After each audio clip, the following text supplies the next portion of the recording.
Hello and အားလုံးမင်္ဂလာပါကျွန်တော် Chris Travel Blog ကနေကြိုဆိုပါရစေဒီနေ့ကတော့ကျွန်တော်ဘန်ကောက်ကနေအယူတယားကို bike နဲ့တွားလည်ခဲ့တဲ့ experience တွေတွေ့ကြုံခဲ့ရတဲ့အတွေ့အကြုံတွေကိုမြောက်ရင် share လုပ်ပေးသွားမှာပဲဖြစ်ပါတယ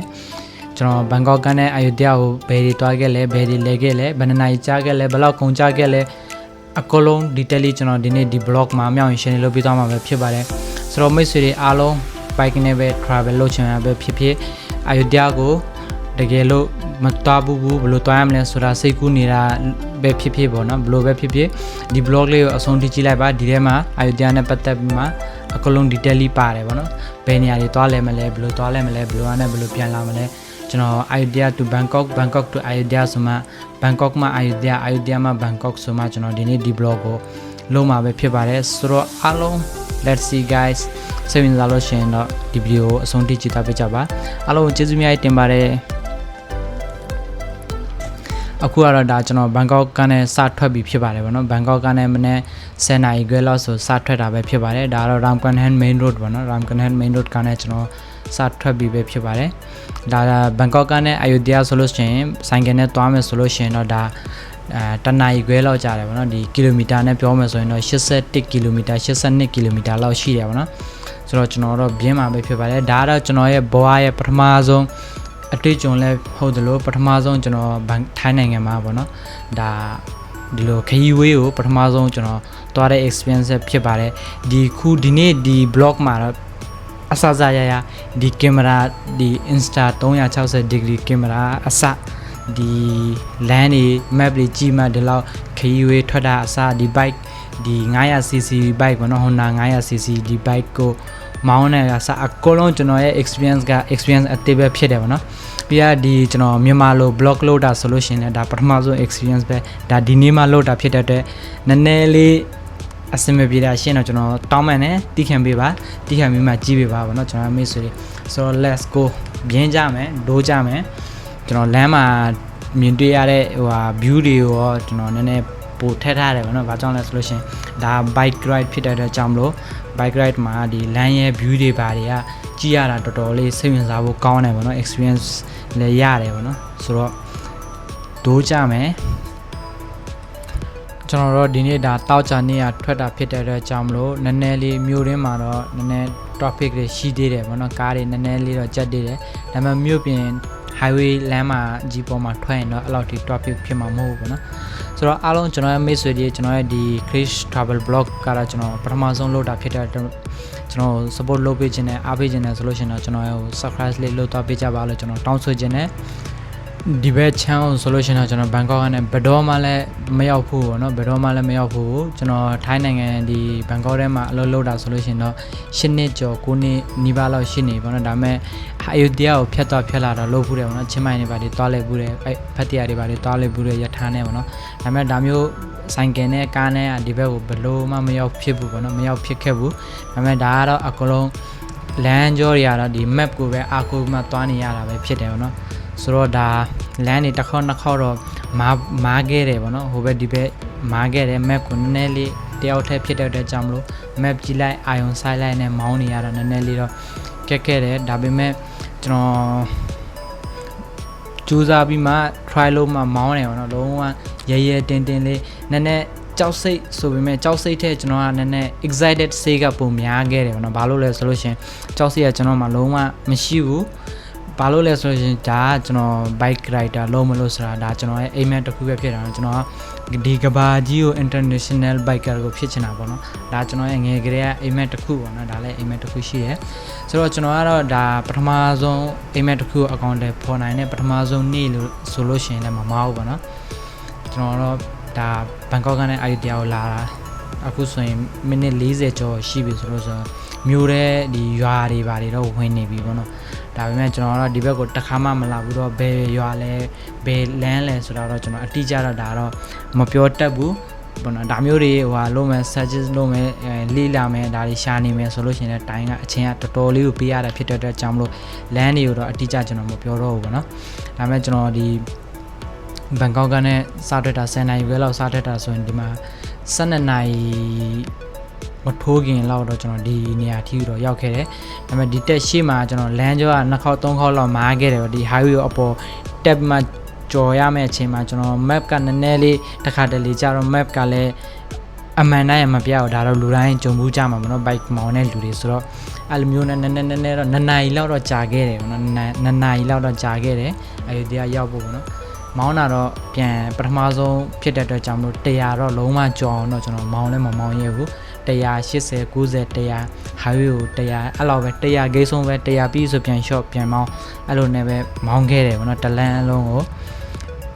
တတိနဲ့ဥရိယာနဲ့ပထမဆုံးဆိုတော့ပထမဆုံးကျွန်တော်ဒီ900cc ကိုဒါမျိုးလမ်းကြီးမှာဒါမျိုးဟွာမှာဆိုတော့ကျွန်တော်ဘောကမှာပထမဆုံးဟွာလို့တာဖြစ်တယ်ဒါကိုကျွန်တော်ဒီလောက်ခရီးဝေးကိုထွက်နိုင်ခဲ့တယ်ဆိုတာကျွန်တော်လည်းနည်းနည်း excited အရင်ဖြစ်တယ်ပေါ့နော်ဆိုတော့ဒါတော့ရွာတွေတော့ရောက်ပြီပေါ့နော်ရွာတွေတော့ဝင်နေပြီဒီအာယုတရားဥစ္စာပေါ့နော်ဒါလက်3ချောင်းထောင်ပြတာဗာလဲဆိုတော့ကျွန်တော်မိနစ်30ပဲကျန်တော့တယ်မိနစ်30ဆိုကျွန်တော်အာယုတရားလုံးဝဟိုမြို့တဲ့ကိုဝင်ပြီးဆိုမှကျွန်တော်လက်3ချောင်းထောင်ပြတာပဲဖြစ်ပါတယ်ပေါ့နော်အဲ map ကိုကြည့်မှဒီထဲမှာကျွန်တော်ဒီဘက်အရှိဘက်ကိုဘာကြောင့်မပြတာလဲဆိုလို့ရှင်တော့ဒါကျွန်တော် Insta 360ဟိုဟာကိုကင်မရာကိုပထမဆုံးဒီနေ့ပဲဝယ်ပြီးမှဒီအဲ့ဟိုဟာမှာဒီနေ့ပဲဝယ်ပြီးမှဒါ sim card တွေပါလဲခေါလုံးထပ်မှဒီနေ့ပဲတခါတဲ့ဆိုင်ကယ်မှာတက်ပြီးမှလာခဲ့တာပေါ့နော်ဒါဆိုင်ကယ်မှာဘယ်နေရာမှာတက်ရမလဲဘယ်လိုတက်ရမလဲဆိုတာတော့မှ experience မရှိဘူးဒါကျွန်တော်ကိုယ်တိုင်စမ်းမယ် Insta ဒီကင်မရာလဲစမ်းမယ်360လဲစမ်းမယ်အစစရအကုန်လုံးစမ်းတက်မယ်ဆိုမှဟိုဒီထွက်ခဲ့တာပေါ့နော်ခရီးဝေးထွက်ခဲ့တာပဲဖြစ်တယ်ဆိုတော့ဒီအရှိဘက်မှာကျတော့ဘာဖြစ်သွားလဲဆိုဒီလေကာတဲ့ဥစ္စာဒီအဖြူအောင်ကာပါရှိရပေါ့နော်အဲ့ဒါအဲ့ဥစ္စာကိုပဲမြင်နေရတာဘလို့မှဟိုဘက်ဒီဘက်ရွှေ့လို့မရတဲ့အတွက်ကြောင့်လို့ဒါဒီ highway တစ်ခုထိရကျတော့ကျွန်တော်တောင်းမှန်တယ်ဒါကတော့ကျွန်တော်မျက်နှာပဲပြတာများသွားပြီပေါ့နော်ဘာကြောင့်လဲဆိုဟိုဘက်ဆိုတာလုံးဝဘလို့မှပြလို့မရဘူးဒီကဟိုဟာကြီးအဖြူအောင်ကြီးကကာထားတော့ပြီးတော့ကျွန်တော်ဒီမျိုးထဲမှာရောက်ပြီးဆိုတဲ့အချိန်ကျမှကျွန်တော်ပြန်ပြီးပြောင်းလိုက်တယ်နော်ကင်မရာရဲ့ဘယ်နာဘယ်လိုထားရမလဲဆိုတဲ့အထာနည်းနည်းလေးသဘောပေါက်သွားရင်နားလည်သွားပြီဆိုတော့နောက်ကျတော့တကယ် view တွေပဲတော်တော်လေးမိုက်တယ်ပေါ့နော်လီတွေလည်းအရန်တိုက်လို့ဒီကျွန်တော်ဇစ်ခဏတက်တယ်ဒါပေမဲ့ခဏပွင့်နေတော့ကျွန်တော်လည်းမထူးတော့ဆိုမှဒီဇစ်တောင်မှအပေါ်မဆဲနဲ့မပေးဘဲနဲ့ဒီတိုင်းမောင်းနေရပဲဖြစ်တယ်နော်ကျွန်တော်ကရောက်ချင်တာနဲ့ excited ဖြစ်တာနဲ့ map ကြည့်လိုက်ရောက်တော့မယ်မိနစ်20ကျန်သေးတယ်15မိနစ်ကျန်သေးတယ်ဆိုမှတငယ်ချင်းလည်းမရှိဘူးစကားပြောမဲ့တငယ်ချင်းလည်းမရှိဘူးတယောက်တည်းဒါကင်မရာဆိုလို့ရှင်လည်းပထမဆုံးတစ်ခေါက်နောက်ကနေကင်ပြီးမယ်လူလည်းမရှိလုံးဝပထမဆုံး experience ဆိုတော့ဒီလိုပါပဲဆိုတော့ဟုတ်လားကျွန်တော်တော့မထွက်ခင်ကတော့အာယုတရားမထွက်ခင်ကတော့နည်းနည်းကြောက်နေတာပေါ့နော်ဒီဟာဟိုဟာဆိုတော့ပြီးကြမှာပြန်ထွက်ခါနေကြမှာကြောက်လို့တော့ကိုရောက်ချင်တဲ့ပန်းနိုင်ဘယ်တော့မှရောက်မှာမဟုတ်ကြောက်လို့အစင်မပြေဘူးဆိုမှဆွဲထက်လိုက်တာအခုတော့အာယုတရားမျိုးတဲ့အထိကိုရောက်သွားပြီပေါ့နော်ဆိုတော့ဒါချောရင်တော့ဘယ်နေရာမှမရောက်ဘူးပေါ့နော်လို့ရမလားမလို့ရလားလို့စဉ်းစားနေရင်တော့ဒါကိုရောက်ချင်တဲ့အိမ်မက်ကိုရောက်ချင်တဲ့ပန်းနိုင်မရောက်ဘူးဆိုတာတော့ကျွန်တော်ကောင်းထဲမှာထည့်ထားတယ်အဲ့ဒါကြောင့်မလို့ကြောက်စိတ်ကိုလုံးဝဘေးဖယ်ထားမှကျွန်တော်လုံးဝကိုယုံကြည်မှုအပြည့်နဲ့လာခဲ့တာဆိုလို့ရှင်ဒါမျိုးထဲမှာဝင်ပြီပေါ့နော်မျိုးထဲမှာဝင်လို့ပထမဆုံးဒါကျွန်တော်မျိုးထဲကမီးပွိုင်းကျွန်တော်ကြုံခဲ့ရတာပေါ့နော်ဒါတော့အယုဒ္ဓယမျိုးထဲမှာထိုင်းနိုင်ငံမှာကျွန်တော်ဘန်ကောက်မှာပဲ traffic ရှိရထင်နေရဘယ်နေရာပဲတော်ကျွန်တော်ဖက်တီယာလဲသွားဘူးတယ်ဆိုင်ကယ်မောင်းမှုတယ်ဖက်တီယာမှာလဲ traffic တော့ရှိတယ်ဒီအယုဒ္ဓယမှာဆိုရင်ဒီမှာနည်းနည်းပါဒါတော့နေကင်းရှိအောင်နေကင်းကအဲ့လောက်ဒီ topic မဖြစ်သင့်ဘူးမနေ့နဲ့ညနေထက်ဆိုင်တော့ဒါပေမဲ့လည်း topic နည်းနည်းပရှိသေးတယ်ပေါ့နော်ဒါမျိုးပဲဘန်ကောက်မှာတော့ထိုင်းနိုင်ငံဆိုတာနည်းနည်းတိုးတက်တဲ့အရန်တိုးတက်တဲ့နိုင်ငံတစ်ခုဖြစ်တဲ့အတွက်ကြောင့်မလို့လည်းဖြစ်နိုင်ပါတယ်ပေါ့နော်ဖက်တီယာဆိုလို့ရှင်လည်းလူတွေသွားလာတာလေးအလေများတယ်ပေါ့နော် tourist တွေအရန်များတဲ့ city ဖြစ်တဲ့အတွက်ကြောင့်မလို့ဒါအယုဒ္ဓယဆိုလို့ရှင်လည်းထိုနည်းတူပဲဒီ tourist တွေအရန်များတယ်လာတဲ့လူတွေဖြစ်တဲ့အတွက်ကြောင့်လို့ဒါအဓိကထိုင်းနိုင်ငံရဲ့တမိုင်းဝင်နေရာတစ်ခုပေါ့နော်အာယုဒ္ဓယဆိုတာတော့မြန်မာတွေကျွန်တော်တို့မြန်မာလူမျိုးတွေကိုဆိုလို့ရှိရင်တော့ပြောစရာမလိုသူကအာယုဒ္ဓယဆိုရင်တန်းတည်တယ်ဆိုတော့ကျွန်တော်ဒီတစ်ခုတော့အရင်ဟိုမှာစိတ်ဝင်စားတယ်ကြိုက်တယ်ပေါ့နော်ဒီဖျားစေတီပေါ့နော်ပထိုးပြောမလားဖျားစေတီပြောမလားဒီဥစ္စာကိုဒီမြို့လေကောင်ရဲ့တက်ကြီးမှာလမ်းရဲ့တက်ကြီးမှာပေါ့နော်ဒီအဲ့ဒါထားတာတကယ်မှ excited တခုလုံးဝစိတ်ဝင်စားစရာတခုပဲပေါ့ဒါတော့ကျွန်တော်မြို့ထဲမှာလုံးဝ idea ရဲ့မြို့ထဲမှာဝင်ပြီပေါ့နော်ဒီကနေ့ဆိုလို့ရှိရင်တော့ကျွန်တော်ရဲ့ location ကနောက်ထပ်7 minute လောက်ပြသေးတယ်ပေါ့နော်ဒါတကယ်ဘုရားကိုတော့ကျွန်တော် နောက်မှပြန်သွားမယ်အရင်ဦးဆုံးနားမယ်ကင်မရာကိုပြန်ချိန်မယ်ဆိုတာကျွန်တော်လန်တော့မှာဂျိုမှစဉ်းစားပြီးသားဆိုတော့ကျွန်တော်အရင်ဦးစားဒီမှာ copy sign တစ်ဆိုင်ကိုသွားမယ်ဆိုမှ copy sign ကို search လုပ်မှ copy sign ဘက်ကိုပဲသွားနေတာပဲဖြစ်ပါတယ်ဗောနော်ဒီ land ကတော့ဒီ balance ဆိုတာတော့ကျွန်တော်မသိဘူး idea ကိုဒီပထမဆုံးတစ်ခေါက်ရောက်တာဖြစ်တဲ့ကြောင့်မလို့ဒါတော့မိတ်ဆွေတွေလည်းနားလည်ပေးနိုင်မှာပါလို့ကျွန်တော်ယုံကြည်တယ်ဗောနော်idea မှာမိုက်တယ် excited လုံးဝကိုဘန်ကောက်မှာမမြင်ရတဲ့အရာတွေပဲမြင်နေရတယ်အဲ့မှာတုတ်တုတ်လိုမျိုးဒီစပက်တန်ကားကျွန်တော်တို့ဘန်ကောက်မှာဆိုလို့ရှိရင်ဒါစပက်တန်ကားလို့ပြောရတာအဲ့ပုံစံမျိုးတော့အဲ့ပုံစံမျိုးပဲဒါပေမဲ့ပုံစံကလုံးဝချစ်စရာလေးတေးတေးလေးကားတွေလည်းလမ်းမှာအများကြီးတွေ့ရတယ်ဗောနော်တုတ်တုတ်သူတို့လည်း idea မှာတော့တုတ်တုတ်လိုပဲခေါ်ကြတယ်ဒါပေမဲ့ဒါတကယ်ဒါစိတ်ဝင်စားစရာတစ်ခုဒီကြဒီလန်တိုင်းလိုမှာဖျားစေဒီပထိုးတွေရှေးအောင်ဖျားစေဒီပထိုးတွေရှိရပါတော့ပကံပုံစံလိုမျိုးပဲကျွန်တော်တို့မြန်မာနိုင်ငံကပကံပုံစံလိုမျိုးပဲဗောနော်တောင်းမယ်ဆိုရင်ဒီဖျားစေဒီတွေဖျားစေဒီပထိုးတွေအများကြီးပဲအများကြီးလန်တိုင်းလိုမှာမြင်ရတယ်ဘယ်လန်ပဲသွားအဲ့လိုဖျားစေဒီပထိုးတွေကိုမှဒီရှေးအောင်ဥစားဗောနော်အခုလှုပ်ထားတဲ့အစ်စ်တွေဆိုတာလုံးဝခက်ချက်ဖုန်ကြီးချောင်းတွေဘာတွေပဲရှိရဗောနော်ဒီဖျားစေကြီးတွေကလုံးဝမြေကြီးနဲ့လှုပ်ထားတဲ့ဥစ္စာပေါ့နော်မြေကြီးနဲ့ဒီအုပ်နေတဲ့ဟိုးအရင်ဟိုးရှည်တော့ဘိန်ခေတုံးကလှုပ်ထားတဲ့ဟာတွေပဲလမ်းတိုင်းလို့မှမြင်ရတယ်အဲ့ဒါလည်းတကယ်စိတ်ဝင်စားစရာကောင်းတယ် view အရန်လာတယ်တကယ်လို့ကျွန်တော်ရဲ့မိတ်ဆွေတွေတကယ်ချင်းတွေ idea ကိုလာလဲခြင်းနဲ့ဆိုလို့ရှိရင်လည်းတကယ်မှလည်းလို့ကောင်းတယ်ပေါ့နော်တမိုင်းဝင်နေရာတစ်ခုလည်းဖြစ်တယ်လို့ထိုင်းနိုင်ငံရဲ့တကယ် tourist တွေအရန်ကြိုက်တယ်အလဲအရန်များကြတဲ့နိုင်ငံဒီမြို့တစ်ခုလည်းဖြစ်တယ်ဗောနော်အဲ့ဒီတကယ်မိုက်တယ်ဒီတကယ်လို့ကျွန်တော်ရဲ့ဒီတငယ်ချင်းတွေကဘန်ကောက်ကနဲ့ဆိုင်ကယ်နဲ့လာမယ်ဆိုရင်လည်းဒီဆိုင်ကယ်ကိုရန်လုံးမလာလို့တော့ရတယ်ဗောနော်ဒါပေမဲ့နည်းနည်းလေးကိုယုံကြည်ရမယ် risk နဲ့ရှိတယ်ဗောနော်အနေနဲ့နည်းနည်းတော့ရှိတယ်ကိုကလည်းကိုမောင်းနိုင်တယ်လို့ကိုယုံကြည်တယ်ဆိုလို့ရှိရင်ယူခဲ့ရတယ်မောင်းရင်လည်းယထာနဲ့လာရင်လည်းယထာနဲ့150 150အဲ့လောက်ပဲကြားတယ်ဗောနော်အဲ့ဒီတရားကိုဒီဘန်ကောက်မှာဆိုရင်ဘူဒါနာမည်ဆိုလို့ရှိရင်တော့ကျွန်တော်သိတာဆိုလို့ရှိရင်တော့နှစ်ခုရှိရပါတော့ဒီဝေါ်လမ်ဖိုရဲ့ဒီကုံထစ်အပီယတ်တယ်ပေါ့နော်ဒီကုံထစ်အပီယတ်ကတော့ဒါထိုင်းနိုင်ငံရဲ့ဘန်ကောက်ရဲ့အကြီးဆုံးဘူဒါပေါ့နော်ယထာဘူဒါပဲဖြစ်တယ်ဒါပေမဲ့ဒီဝေါ်လမ်ဖိုကကြတော့လေဒီကျွန်တော်တို့မျိုးရင်းနဲ့အရန်နီးတယ်အဲ့လိုအဲ့ဟိုဟာတွေနဲ့လာလို့ရတယ်ပေါ့နော်ဒါမိနစ်20နိုင်ခွဲကြော်လောက်ပဲကြားတယ်ပေါ့နော်ဒီယထာနဲ့ဆိုလို့ရှိရင်တော့အိမ်လေးတွေလည်းတေးသေးလေးတွေရှိရဲလေလမ်းဘေးမှာလည်းပန်းနေပါတယ်နဲ့အရန်မမိုက်တဲ့ရွာကလေးဒီမျိုးမြင်ရတော့ကျွန်တော်တို့ရဲ့နိုင်ငံတော့အရန်လွမ်းမိပါတယ်ဗောနော်အရန်လွမ်းမိပါတယ်အရန်နှမကိုတတိရတဲ့ရက်ွက်တွေရွာတွေကိုကျွန်တော်တို့ဒီမဲလေးတို့ပြုံးလင်တို့ပကံတို့ဆိုလို့ရှိရင်တော့ဒါတကယ်ဒီ idea နဲ့နည်းနည်းတူတယ်ဗောနော်ဒီလမ်းပုံစံတွေပါတော့တူတော့တကယ်ဟိုမှာနိုင်ငံကတော့အရန်တတိရမိတယ်ဗောနော်ရှင်ထဲမှာစိတ်ထဲမှာတမျိုးကြီးခံစားရတယ်ဆိုတော့ဒါ right ဒီ bike မောင်းရင်းနေနဲ့ကျွန်တော်ခံစားရတဲ့ခံစားချက်ကိုလည်းကျွန်တော်ရဲ့တင်ငယ်ချင်းတွေကိုပြောပြတာပဲဖြစ်တယ်ပေါ့နော် cherry pan ရဲ့တစ်ပင်တွေရောအများကြီးပဲ cherry pan ရဲ့တစ်ပင်တွေရောအများကြီးရှိတယ်တစ်ပင်ကြီးတွေရောပန်းမင်တစ်တစ်လေးတွေရောဒီလိုနဲ့ကျွန်တော်တော့အရင်ဆုံး coffee shop တစ်ခုတော့ရောက်ခဲ့ပြီပေါ့နော် coffee shop တစ်ခုတော့ရောက်ခဲ့ပြီဒီရှိမှဆိုရင် coffee shop ရှိတယ်ဒီမှာခဏအေးဆေးနားမယ်နားပြီးမှခရီးရှည်ဆက်မယ်ဗောနော်ဒီဟာ coffee တောက်မယ်အေးဆေးနားမယ်ကင်မရာတွေကိုပြန်ချိန်မယ်ချိန်မှကျွန်တော်မျက်နှာပဲမပြဘဲနဲ့မိတ်ဆွေကိုအာယုတရားရဲ့မြို့ရဲ့အလားတရားဗောနော်မြို့ရဲ့အလားတရားဘေးကပုံရင်းချင်းတွေဟိုပြမလို့ကျွန်တော်ကင်မရာလဲချင်းမယ်ဘက်ထရီလဲချင်းမယ်ဆိုတော့ဒါ coffee လေးအရင်ဆုံးတောက်လိုက်မယ်ဗောနော်ကျွန်တော်ကတော့ဒီမှာဘာမှတောက်ခဲ့တယ်ဆိုလို့ရှိရင်တော့ဒါကျွန်တော်ရဲ့ favorite ကတော့ဒီ orange americano ဗောနော် black orange americano နေရာတိုင်းမှာတော့နာမည်အမျိုးမျိုးနဲ့ရှိတယ်ကျွန်တော်တော့အမြဲတမ်း orange americano ဆိုမှပဲမှားတယ်ဗောနော်အဲ့ဒါအရင်ကမှမိုက်တယ်ကျွန်တော်ရဲ့ favorite ဗောနော်အရင်ကြိုက်တယ်ဆိုတော့ဒီမှာ coffee လေးတစ်ခွက်တောက်လိုက်တယ်တောက်မှ AC နားခဲ့တယ်ဒီ coffee shop မှာဗောနော် AC လေးနဲ့နားပြီးမှ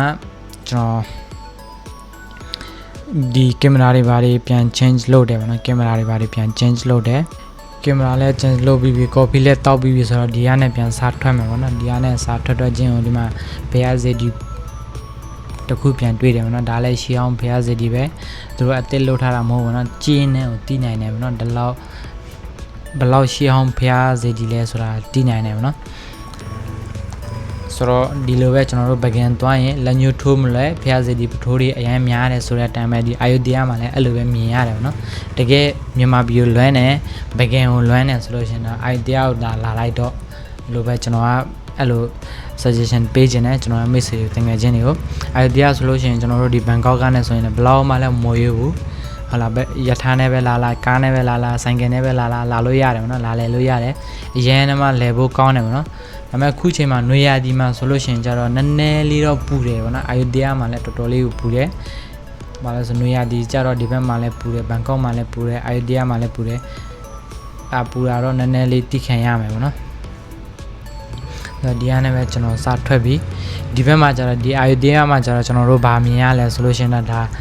အိမ်ရှိမှာပဲဖြစ်ဖြစ်ဒီဖះဒီကျွန်တော်တို့ရဲ့ဖုံးကြောင်းရှိမှာပဲဖြစ်ဖြစ်ဖះစေဒီပထိုးရဲ့ရှိမှာပဲဖြစ်ဖြစ်ရွာအဝင်ပေါက်မှာပဲဖြစ်ဖြစ်ပထမဦးစွာကျွန်တော်တို့ဒီမြို့နယ်မှာကျူဇူပါကြီးဆိုတဲ့ပုံစံတိုင်းနဲ့သူကကြက်ဖကိုမြင်ရတယ်ကြက်ဖတွေအများကြီးပဲအဲဝင်တဲ့အတိုင်းမှာကြက်ဖမြင်ရတာဒါ excited တခုပေါ့နော်တကယ် tourist တွေဆိုရင်ဒါအလုံးဝစိတ်ဝင်စားမှာပဲလေဟုတ်လားမလားကျွန်တော်တို့ဥပမာဒီမြန်မာပြည်မှာဆိုရင်ဖုန်းကြောင်းတွေဝင်ကန်နေဆိုပါရှိလဲဆိုလို့ရှိရင်ကျွန်တော်တို့